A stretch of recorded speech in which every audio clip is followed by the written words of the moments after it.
ఇప్పుడు చాలా ట్రెండ్ అవుతున్న ఒక విషయం కోసం ఈరోజు డిస్కస్ చేద్దాం. ఆల్రెడీ మనం ఇంతకుముందు మహిళా రిజర్వేషన్ల కోసం ప్రస్తావించాం. కాకపోతే లేటెస్ట్ అప్డేట్ని మళ్ళీ అప్డేట్ చేసుకుందాం. ఎందుకంటే ఇది Indian polity, current affairs, Indian society 3 సబ్జెక్ట్స్లో యాస్పిరెంట్స్కి ఉపయోగపడే అంశం ఇది. మొట్టమొదటిగా బీజేపీ నాయకత్వంలో ఉన్న ఎన్డీఏ ప్రభుత్వం మొట్టమొదటిసారిగా ఒక రాజ్యాంగ సవరణ బిల్లులో ఓడిపోయింది. అది నిన్న జరిగింది. ఏంటి ఆ బిల్లు చారిత్రక నేపథ్యం ఏంటో కూడా మనకు తెలియాలి. బేసికల్గా చాలా రకాల అంశాల డైవర్షన్లో భాగంగా వచ్చిన అంశం ఇది. ఇంతకుముందే మహిళా రిజర్వేషన్కి సంబంధించి 106వ రాజ్యాంగ సవరణ జరిగింది.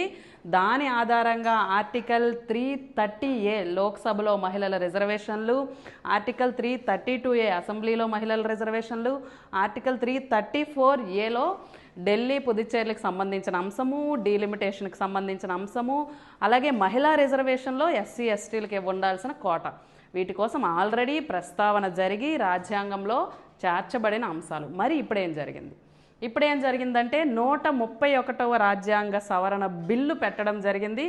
ఆ బిల్లు కేవలం మహిళా రిజర్వేషన్స్కి మాత్రమే సంబంధించింది కాదు.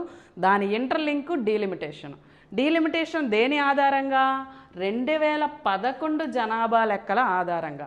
2011 జనాభా లెక్కల ప్రకారం సెక్స్ రేషియో కేవలం 943.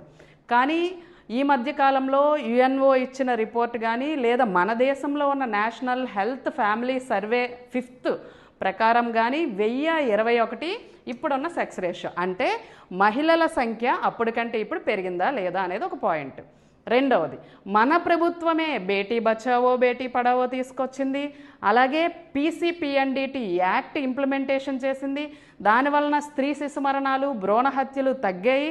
మరి అలాంటప్పుడు స్త్రీల సంఖ్య పెరిగింది. ఇది యాక్చువల్గా 2011 లెక్కల ప్రకారమే 48.8% విమెన్ ఈ దేశంలో ఉండేవాళ్ళు. అంటే 50%కి ఎలిజిబుల్ విమెన్. ఈరోజు విమెన్ సంఖ్య అంతకు మించే పెరిగి ఉండొచ్చు. లెక్కలు రావడానికి పెద్ద సమయం లేదు. 2026-27 జనాభా లెక్కలు వస్తాయి shortly. Already digital census start అయింది. అప్పటి వరకు వెయిట్ చేస్తే గనక మహిళలకి అన్యాయం జరగకుండా ఉంటుంది.